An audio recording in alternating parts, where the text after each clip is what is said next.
Hi, welcome to Dreams Recycle podcast with me, Tiffany Ann. I'm your host as usual. And today we are talking to somebody who I think is going to be really interesting because I am a massive believer in health as a part of your divorce journey. You know, people don't think of that right off the bat. They think about, you figuring out the basic things like legal, financial, emotional. But really, if you're not physically in the best condition that you can be, you're mentally not going to be in the best condition you can be to deal with everything that's going to be thrown at you, because believe me, there will be a lot thrown at you. So today we're here with Daniel Thomas Hind from EvolutionEat.com. Welcome, Daniel. Thank you so much for having me, Tiffany.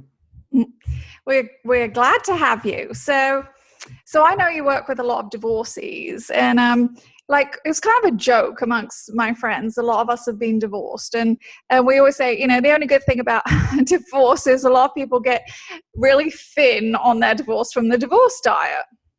But I also know people who during their divorce gained a lot of weight. So can you tell me, why, what do we do with food that's unhealthy when we're stressed? How does that work? Sure. So a lot of people treat food as a drug, and that word sounds very serious, but it's an external means of fulfillment, right? And so during times of stress, when we're overwhelmed and we don't know what to do, we want to look for something that immediately makes us feel good, makes us feel safe. And food, especially for Westerners, is culturally, it's pushed at you from a very young age. It's part of the culture. It's family gathering. It's a symbol of love, right? And comfort, right? That's why we have comfort food. Exactly. Love, comfort, and it's ubiquitous. It's everywhere. And the problem is that the popular commercialized food it's plain bad for you. It's psychoactively addicting. Sugar is I was addicting. Come on, McDonald's has to be really good for you. Yeah, no, sugar is addicting, and all the chemicals in this other foodstuffs are addicting. And so we grow up from a very young age using food as a means of coping. And some of us don't experience it so powerfully, and some of us do. If you look around America, you would see that a lot of us have issues with food, our relationship with food. And so that's the sort of work that I do. I help people create breakthroughs in their life around their relationship with food. And I do that by helping them build a lifestyle that supports their lifelong health and success. So treating this whole process, diet, weight loss, wherever you're coming from on the spectrum, as a lifelong practice, as a skill that you can train versus something that you just focus on for a few weeks and then quit. Well, because that's what it should be, right? I mean, we should all be eating healthy and having a certain amount of exercise every week for our entire lives, right? A lot of us lead very sedentary lives. I mean, I work in front of the computer every day. If I didn't work out, I'd be God knows. But and I think many people, we're just too busy. And when we don't make food and exercise a priority, I think, this doesn't end well. And even if you look at one of the factors in divorce, I talk to a lot of divorcees, and we talk sometimes, and this is naughty now, but we talk sometimes about people, not wanting to have sex, or their partners wanting to have sex because during their marriage, maybe they let themselves go a bit, maybe they stopped working out, maybe they don't find their partner, which we don't want to admit, attractive anymore because of what's happened to them, because they're working 16 hours a day, and maybe they're drinking a little bit or smoking, and they're not working out, and they're not taking care of themselves. So it's actually a very important thing that starts way before divorce, right? That we should be doing anyway. Right. So that's exactly what that's a major point that you just touched on. It's usually something that's embedded that you take with you from an early age and that you live with throughout these troubling times, that when faced with major crises or the meditation of a crisis, like thinking, oh my God, I need to get a divorce, but I don't know how, then we start these issues become very real, very loud, and we start to use coping mechanisms in order to deal with the pain. I mean, straight Mm. up deal with the pain or the frustration or the stress or the anxiety. And with food, it's everywhere, right? So you can get your little hit here, you can get your little hit there, and it's not looked down upon in the same way that drinking is, for example, or smoking, where it's a louder event. So you can do this um, you can do this all throughout the day, at night, without anybody really noticing, until you really feed an addiction, for example, or until your routine, your lifestyle, your routines around food, your rituals around food are so compromised that that it's tough to change. And the problem is that people then try to go on a diet to like fix the issue, but Right. diets in and of themselves are they're so unhealthy for you, because they're, to put it simply, they're organized, they're constructed for you to achieve within a unrealistic framework. So you Right. either have to lose as much weight within a certain amount of time, or it's a time, so it's either a time goal or a weight goal. And Mm-hmm. you make choices that that satisfy accomplishing the goal within that framework, but it doesn't prepare you for what happens after the diet Right. is over, Right. right? Yeah, no, Whereas, absolutely. No, because I mean, I'm a typical girl. Like, if I have something I'm getting married, by the way. Yay, me. And oh, so, congratulations. I didn't know that. Congratulations. yay. Hey. So, like, let's pretend my wedding was next week. I would not be eating this week. And I hate to say that because I'm a typical girl, and that's so unhealthy. And I realize that is. Mhm. But I mean, I think we do. I think, we want to live this healthy lifestyle all the time, but things get in the way, and then maybe we gain 5 pounds, then maybe 10, and then, and then you've got, maybe you're a bridesmaid, maybe you have a graduation to attend, or a family event, or a TV appearance, or whatever, and then you're like, oh no, cool, Daniel, we got to lose 20 pounds in 14 days, God help us, right? Well, I'm not the guy for that. If you want to lose 14, that I can help anybody lose 14 pounds in, maybe not 20 days. That would be a bit ridiculous, but that's not what I'm here for. I'm really here to train people how to make this a lifestyle. That starts with our habits. That starts with building new habits, recognizing old habits, rituals that don't serve you, doing the deep work. I mean, a lot of us have emotional relationships with food, and we don't think of it from that perspective. But if you start to, then then you might see why, even despite your best attempts at dieting or whatnot, you keep making the same mistakes over and over and over again, because we use food to cope, or we restrict to cope. It can go on either side of the spectrum, right?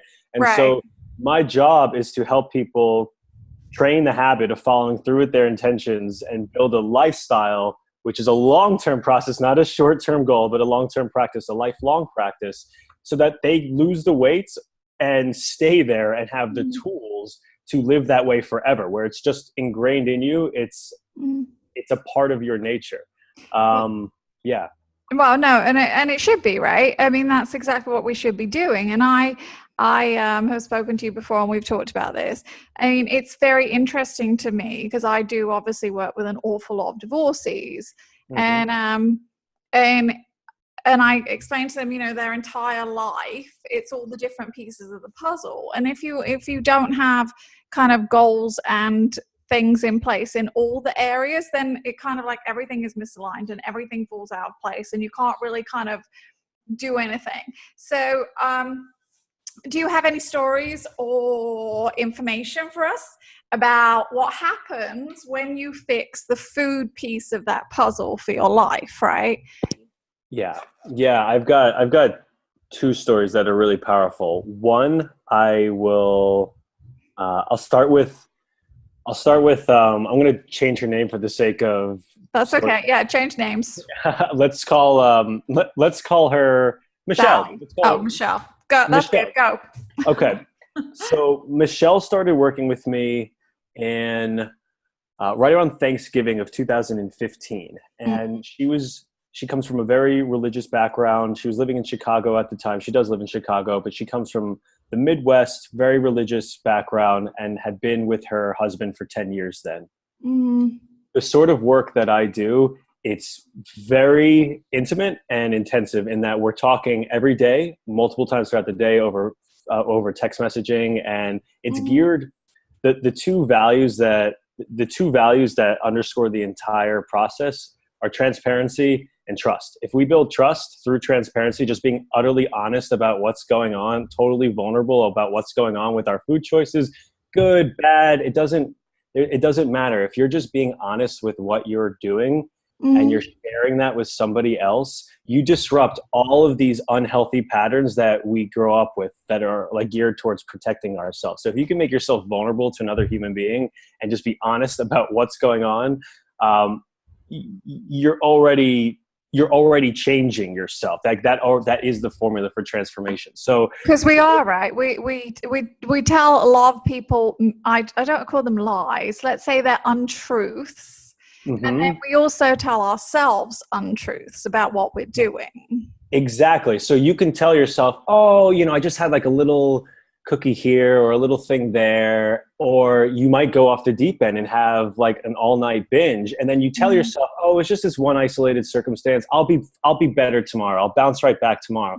But then you end up just telling yourself these stories over and over and over again. And if it's not food for you, it might be alcohol, or it might be smoking, or it might be whatever, right? And we just tell ourselves these stories. So in that, I call it in the chamber of one in your own head, you get trapped. You get trapped in this loop of wishing for a better day, essentially. And so what I do, I come in and I say, okay, this is important to you. Great. Let's partner up.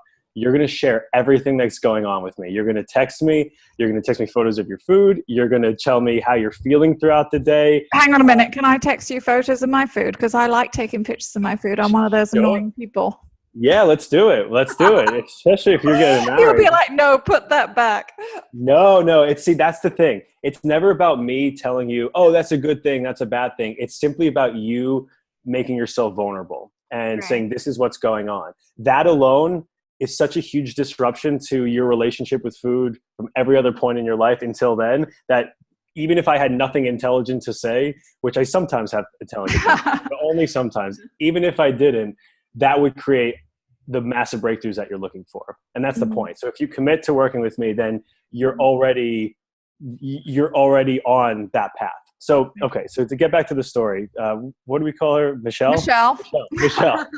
So Michelle started working with me because she was in pretty good shape, but she had an addiction to sugar, and it was showing up throughout her days. There are people who have different tendencies. Some people are late night bingers, and they'll kind of go through the cycle of restricting during the day and then binging at night. Some people are constant sugar snackers. So it's like little dopamine hit here, little dopamine hit there. It's everywhere throughout the day. Isn't soda a massive one? I hate soda, but I oh see yeah, people with their massive jugs of it when I go out. I'm like, good Lord.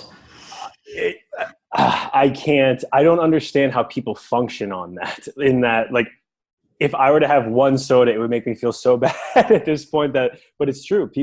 This becomes people's norm, and we become we could become conditioned to it. So she would have just little fixes of sugar all throughout the day, every day. And it wasn't ruining her life per se, but it was influencing it negatively. She felt powerless. And every time she felt stressed out, she could feel herself literally reaching for it as if she didn't have a choice. So that's how we started working together. Through our process of the vulnerability piece and the daily accountability and support, she grew so comfortable for the first time in her life, mind you, of actually just speaking her needs and speaking her truth, being authentic with the work that we were doing, but also just with herself, that she finally felt empowered. And I had no idea this other stuff was going on. She felt empowered to start having those difficult conversations with her husband. And to make a long story not so long, within 6 months of our originally working together, not only did she overcome her sugar addiction, but she divorced her husband Right. And from there, and the reason was because she finally got in touch with that authentic self and felt empowered to speak her needs. And from there, we had this really, really powerful conversation one day where she said, like, what do I do now? Like, what's on the other side of sugar? That's what she asked me. What's on the other side of sugar? And I said, well, what do you mean? She goes, well, I've been living with this complex for years, and it's kept me playing so small. Now I made this crazy decision. I divorced my husband, and that thing that preoccupied my brain all throughout the day, sugar, whenever I would be feeling bad or weak or upset or lonely or whatever, that's gone too. So what do I do? And I said to her, well, what do you want to create? And from there, Michelle quit her job as a teacher at a school and opened up her own music studio in Chicago. Had no idea how to start or run a business. Luckily, her coach Daniel has at least a few ideas, and I coached her through the process of building up a clientele. And she now has a full class studio of clients coming in every day. She's now brought on a second teacher, and on the other side of sugar, Michelle created her new life. She divorced her husband, and she became an entrepreneur, essentially a business owner. And it's very cool. I mean, we'll just like classify. You didn't cause her to get divorced from this. This is about change and empowerment, and it's probably. I mean, I tell people all the time, nobody gets divorced on a whim. It's something that we've been thinking of for a really, really long time, and we're trying to work up the power or the kind of confidence or self-esteem, self-love, whatever it is, to do what we want to do. And that's No, I was going to say, and Michelle's a prime example of that, and that's a great story because it just goes to show the power of change. Because when you change one thing like the food, and you feel in control of that, you feel much more able to take on the rest of the world, whether it's business, whether it's personal, financial, whatever it is. And like you said, you know, a lot of self-limiting beliefs. And once you feel better about yourself in one area, and food, like you said, it's such a massive area. You can't stop eating. And you can see how that can trickle down to everything else. And it's very, very interesting, the whole, you know, power of food and the power of control, and feeling that you've kind of checked that off your list. Yes. Yeah. So I want to make it clear. I had nothing to do with her getting divorced. With her. No, I was simply a partner in her process that had been, she'd been living with for the entire decade. I mean, she knew when she was 20 years old that she was getting into a relationship that wouldn't last a lifetime. And yet from convention, from family, etc., she was taught to believe that that's just simply the way that it was or had to be. So no, she had been living that way forever. It was that she finally felt empowered through having somebody whose only job is there to support you. Like that's what I'm here to show up and basically be a very shiny mirror to all of your greatest dreams, intentions, and to reflect back to you your greatness, because we're all incredibly powerful. We are incredibly powerful, and we are all, I believe, created from a place of love. And so if we feel comfortable to like actually share that, then all I do is shine that back at you. You can make those choices for yourself. No, and I think you brought up a good point, because I get asked this a lot now too. So I'm also a certified life coach, and I think people have this little misconception. So if you're, you know, a life coach with you that deals with food and other issues, or for me that I deal with divorce or whatever it is, I think people have a misconception that a coach basically tells you what to do. And so maybe, you know, that's a good point that you made, that's not our job. People often, well, in my semi-professional opinion, I feel like people already know what they want to do in every circumstances. You know, they come to you for advice, but they already know the answer.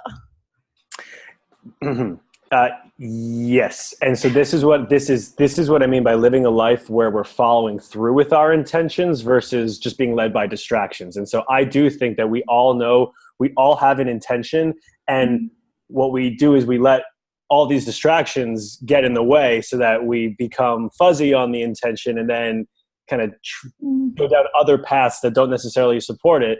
And we show up to a coach thinking, oh, the coach is an authority figure, so they'll just tell me what to do.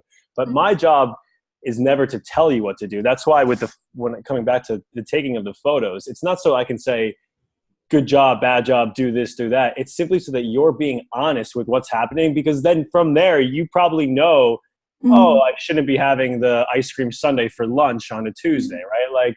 Like How maybe about a Wednesday? Can we have it on a Wednesday? Wednesday said, you know what? If that's your intention, then, and you're happy with that, if you're completely clear that that's the sort of life that you want to live, then great. Then you should be happy doing it. But often we're not. Often we wish for one thing. We do. Our behaviors lead us to do otherwise, and we're completely confused as to why we're living with this stuff inside that feels so powerful and big and dreamy, and yet our lives don't look like that. Well, no, because we live in fear, and most of us operate from a point of fear, right? You and I talked about this very briefly earlier, and you know, one of the most popular blogs I've ever written for Huffington Post is the 10 reasons of fear that people stay in bad marriages. And it's the same as why they don't fix their food addiction, and why they don't open a music shop, and why they do whatever. We operate from a place of fear, and it's such an unhealthy place to operate from. And so I applaud you for your work with these with your clients, because it's such an important thing to like you said, have a trusting place and a transparent place, and somebody that you can go to, and somebody that you can basically guide you through and hold your hand, and like you said, hold a mirror up to you, and also hold you accountable, right? I mean, I think that's one of the biggest things about coaching generally is accountability, because, and you know, it's the typical thing that I'm really good at helping other people, but sometimes I don't actually do, I say, right? And so the accountability is really, really big. And I think that's one of the major kind of, you know, obviously pluses of working with coaches in the food field, or health or fitness or whatever it is, or life coach or whatever, because you do have somebody there, like you said, somebody there to look at your food, because you already do know the answer. You do, right? And I think sometimes we just haven't had kind of a what's the word?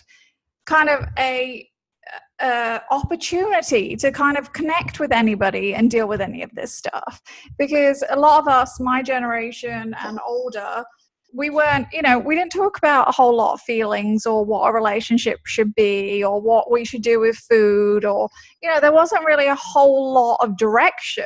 It was just like, you know, you marry the first person you date, and you don't really, you know, you don't understand red flags or dysfunction or codependency or anything. And that applies to food also. Like, we're not really taught how to eat healthy. I mean, your generation or the ones below, my kids, I mean, they know, they understand that you shouldn't be eating, you know, fast food 18 times a day, right? So yes, definitely. I mean, the internet has done a few things, good and bad, but one of them is that we have every answer immediately at our fingertips. So where people get tripped up now is not like what is healthy, but their version of healthy. And so many people come to me and they say, well, I heard that this diet or this lifestyle or this thing or that thing, which one should I do? And they get so tripped up on the specifics before ever committing to any of them that now it's becoming a paradox. It's almost like the other side of the problem. It's a paradox of infinite choice, and they can't choose one because they heard this thing from that authority and this thing from that authority. But yes, we are, we've been privileged in that we don't have to depend on gatekeepers anymore in order to learn what is and isn't good for us. And that's for me, that's been the most empowering access point of the internet. Mhm. No, it's very true. And I actually have a question. So I work with a lot of divorcees, and I talk about this in my book because this is what happened to me. So I'm not a comfort eater. I am a stress non-eater. Hmm. So I talk about in my book, I'm 5'8", and during my divorce I was 103 pounds, which clearly isn't healthy. And I literally couldn't eat. And I wasn't, technically anorexia, whatever, but I was so stressed. I just, like, I couldn't sleep, I couldn't eat. It was horrible, horrible, horrible. And I talked to a lot of people like this. So what would you say on the other end of the spectrum? People who just have made themselves such a not priority, even to keep themselves alive or functioning or healthy in any way. Like, what advice would you give those kind of people? Yeah, so there are a few things right off the bat. As far as the food is concerned, if eating at all, it seems like uh, if you have a negative response to that and it almost seems like repulsive, then to at least the things that you do eat, that they be as nutritionally dense as possible. So really high fat and higher protein so that you're actually getting something inside of you that will fill you up and sustain you. Mm, Um, but and I can come back to that, but really for situations like this, it's about devising a lifestyle around your food choices that we can start to um, kind of work against the stress, and also giving yourself over to something that's bigger than yourself. So for example, somebody who I worked with who has a very similar complex, she she happens to live in California, Los Angeles, so she had access to a beach. But mhm. we can find a situation for everybody. Well, Um, beach, lake, any sure. body of water, right? Yeah. Mountain, hike, trail. So we created. So in order for her the work became not, let's not focus on the food. Let's focus on constructing a lifestyle where you enter into each and every day making a healthy choice for yourself. And Mm-hmm. so for her, one thing that she'd always wished that she did, but because she wasn't a morning person and this, that, and the other, and she had kids and it just didn't make sense, she never followed through with, was to get up and to walk along the water every morning before the sun rose, and like to start her day that way. It was something she always wanted to do, but never actually did. So I made that the goal. We focused on that, and that Mm-hmm. became what we call a keystone habit, which is the keystone habit to all of your success thereafter. So it doesn't have anything to do with food directly, but it's an indication of you making positive choices for yourself Mm-hmm. that will influence the rest of the day. So the work then became about her going to sleep early enough so that she could wake up early in the morning and she would get outside and go walk along the water's edge. And she would start her days like that. And once we got that to become her normal routine, which took like 2 months, to be honest, it's hard to build new habits. It really Right. is. Right. She then became the sort of person who was confident to start the day doing something that was really important to her and which she had always intended to. And um, that shift in mindset then unlocked everything else that could happen. From there, she realized, oh, I can make healthy choices for myself. I can have, maybe I can eat a little bit more here and there. Maybe I'm the sort of person who can do these things, right? So Right. we started working on things that were going on in her life around food that would empower her to Mm-hmm. then start to address some of those things. And within time, we're still working together, so this is a work in progress. Um, but does that make sense? So that you're starting the day Yeah, on your no, I terms? agree. No, I think Yeah. that's a very good point. And we use this a lot at Dreams Recycled about daily positive action. And it almost doesn't matter what you do, but you need to do something. Because one of the biggest issues of divorcees generally is the feeling of lack of control, right? Yeah. You feel like all of a sudden your world has imploded and you have no control over the judge. You don't know what your lawyer's doing half the time. You don't know what your ex is doing. You went from living, like the husband, wife, the two kids, to now you're two separate places. There's so much kind of internal chaos and external change that you really feel like everything is out of control.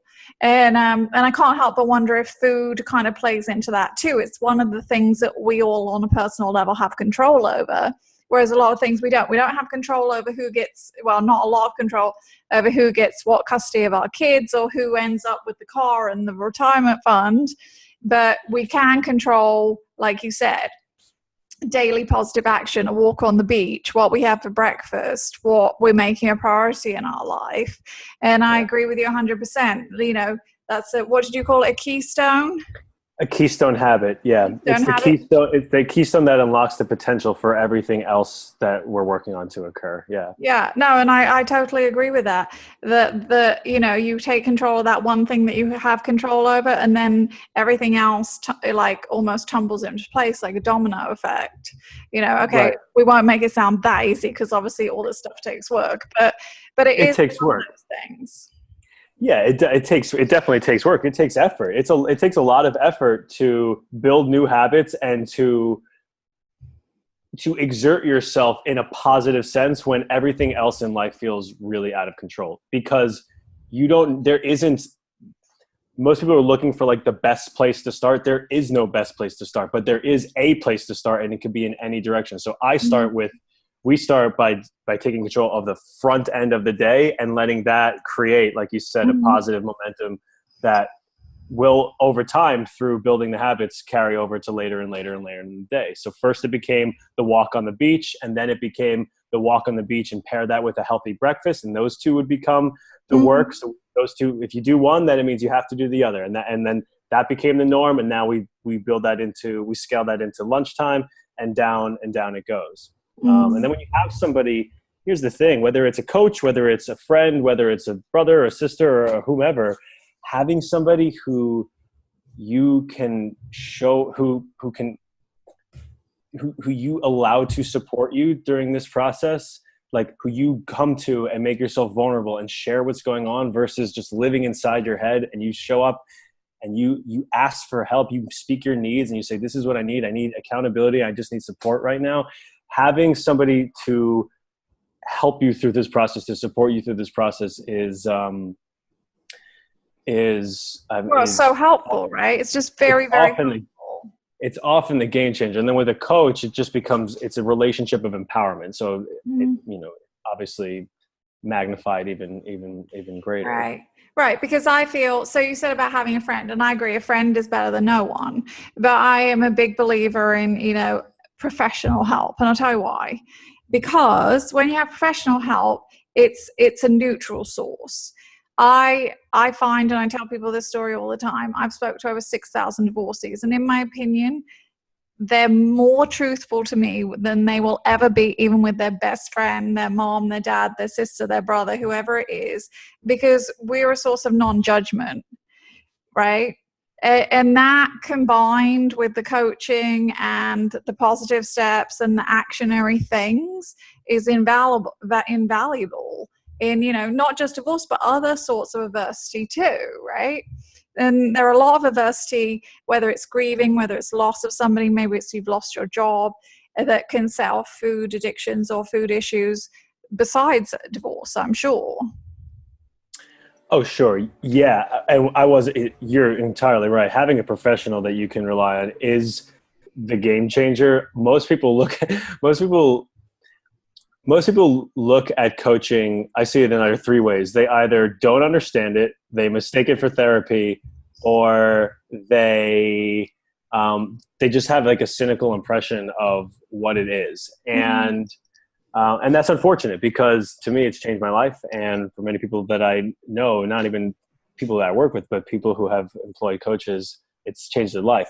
What most people have an issue with in general is just making themselves vulnerable at all, speaking their needs, speaking their truth, right? So you can practice that on a micro level with your friends and with your parents, with family, right? Just being honest with what's happening. And from there, being more and more comfortable to then go out and perhaps employ a coach or some sort of professional that can help you in a real way. But a lot of people that I talk to, when they're trying to make life changes for themselves, they're so trapped in their own head and storytelling that they don't speak what's really happening inside at all. And then it becomes this really vicious loop.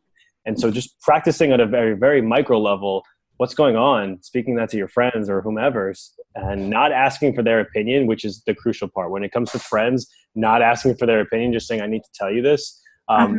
That's a powerful tool that people can start just to practice becoming vulnerable. Well, and this is true, right? Because I tell people all the time, I mean, divorce is also like an instant friend color. And people get very upset about this. And I go, it's the best thing ever, really, if you think about it, because it gets rid of all your fake friends instantly. And you're left with only really the people who really care about you on a deeper level. So why even lie to them? Okay. Yes, you can go to a coach, whatever. But if you are lying to yourself and your friends and family, you're not going to get to a place of healing. You're not going to get to recovery. You're not going to get to that happy ever after unless you really take some positive actions or go to a coach like Daniel or find some, some way to get actual professional aid, in my opinion. I completely agree. Well, Daniel, it has been lovely having you today. So for our listeners, where can they find you and find more information on EvolutionEat.com? And where else are you? So EvolutionEat.com, those are the two words, EvolutionEat, EAT.com, has all my information. You can also contact me directly. I want to extend the invitation to all of your listeners to reach out to me and just tell me what's going on in their life around food or diet, lifestyle stuff. If they want to write to me, I'm here to listen. I really am. And you can get me directly at Daniel, Daniel, at evolutioneat.com. If you just put Tiffany in the subject line, then I'll know where you're coming from. Blame it on me there, Daniel. I know it'll help me sift through, but I'd be more than happy to connect that way. And then my blog has a bunch of articles. I write about lifestyle and mastering your diet for the long term versus just losing weight. You can find me on, where am I? I'm on. Well, I know one place you're on. You're on dreamsrecycle.com. Daniel is one of our newest bloggers, and he's blogging about lifestyle, health, and diet, and we're very excited about that. So tune in, sign up for his blogs on dreamsrecycle.com and on his website. Thank you. This was so awesome, Tiffany. I really appreciate getting to know you and for being involved in your community. It really means a lot that you would invite me in, and that's why I want to make it. I want to invite your people into my world. So if I can help, please, I'm here for you. Well, that's lovely. And thank you so much, Daniel. So if anyone else is out there struggling with food, whether it's too much food, too little food, whatever it is that you feel that there's some kind of control or mismatch, that something isn't right, because I know that you will know that something isn't right, reach out to Daniel. Daniel can help you. And like I said, follow his blogs, follow him on his website, and I will put all his information on the iTunes link on here, and you can find him on our website too. So Daniel, thank you so much, and many good more. Well, many good more. What's that? More good stories for you, and success to you in all you do. Thank you for what you do. I can't wait to keep contributing, and I know that you and I will be friends for a long time. So goodbye, just for now, but not for very long.